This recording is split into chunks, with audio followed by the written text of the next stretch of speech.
Good afternoon, everybody. And again, I'd like to thank the hosts. I'm really, really pleased with the number of people here who are interested in this and delighted to be here.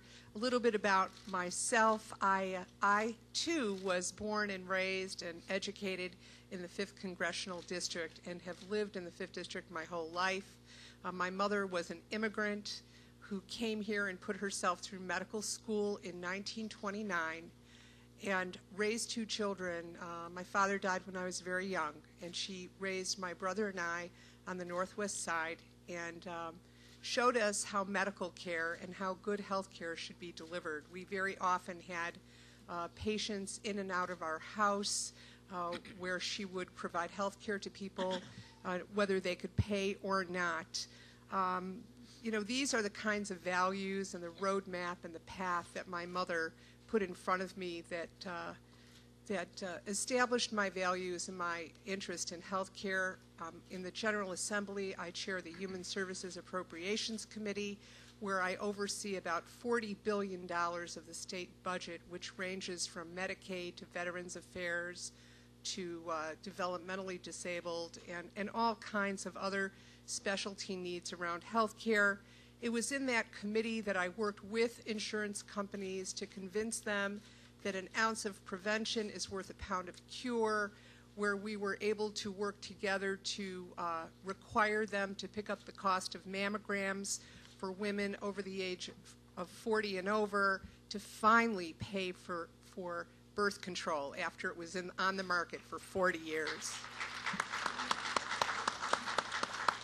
I also had the opportunity to pass a piece of legislation, the Family Care Bill in the state of Illinois, that gave 200,000 people health care and walked the bill across the aisle to now President Barack Obama to be the Senate President. So when it comes to the issue of single payer, I believe that all Americans should have access to comprehensive, affordable health care. I believe in universal health care.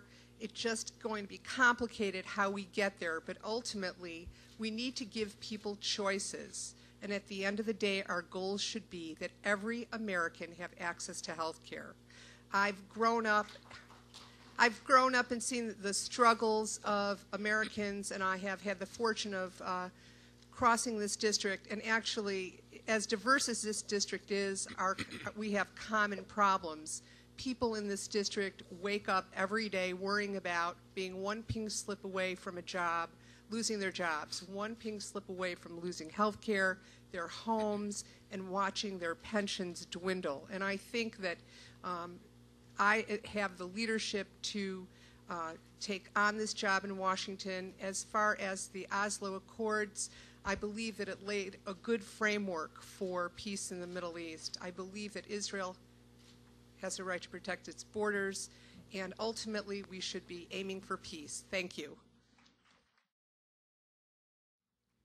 Thank you, Lynn. And thank you, DePaul Democrats. You know, a very wise man that I talk to a lot, my father, has suggested that being elected should not hinge on the amount of money you raise or the political consultant you hire. And quite honestly, I couldn't agree more.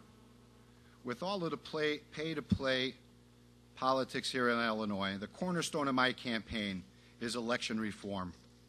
Only by eliminating the need to raise large sums of money for the campaign, to take the money from the campaign equation, can you truly overcome the crisis of confidence in our government and level the playing field for new people with fresh ideas. And quite honestly, as you're well aware, this is happening right here in the 5th Congressional District. I stand before you, actually sit, as a father, a husband, a friend, and a neighbor, contending that the power must be returned to its rightful owner, and that rightful owner is the people of the 5th Congressional District.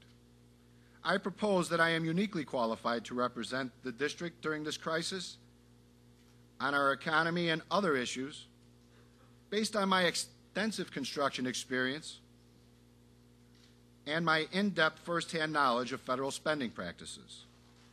We are about to embark upon the largest public works spending blitz since Franklin Delano Roosevelt and the Great Depression. The people of the 5th District deserve a representative that can ensure the money is being spent appropriately. As your congressman, I will fight to ensure that stimulus funds are utilized properly to create jobs and restore consumer confidence.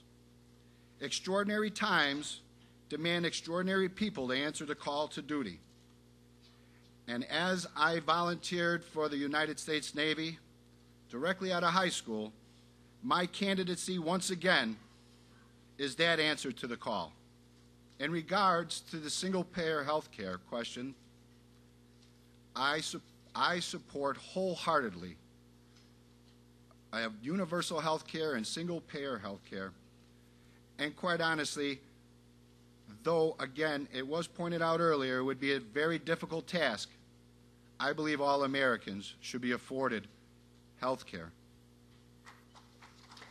With regards to supporting full civil rights for all and gay marriages, civil rights should truly be afforded all citizens.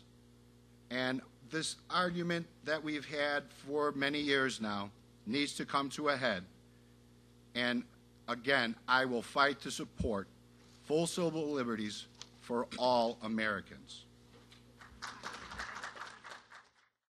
Thank you. I'm Jan Donatelli. I would like to thank the DePaul College Democrats and the rest of the organizers for making this event possible. 1 year ago, I was one of the thousands of Americans who put their lives on hold to help support a special candidate in his run for president.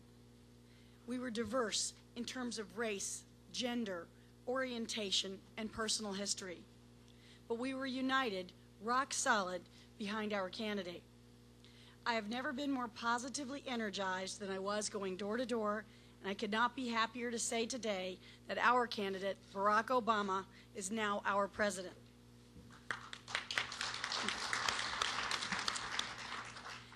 I don't have time to tell you my whole story, so I will highlight 3 things as I respond to the questions. First, I'm not a professional politician. Instead, I served my country as an officer in the United States Navy, a pilot for Delta Airlines, and a union activist long before getting involved with the Obama campaign. Second, I didn't just pound the pavement for the campaign. I also wrote policy papers on transportation, infrastructure, and veterans issues.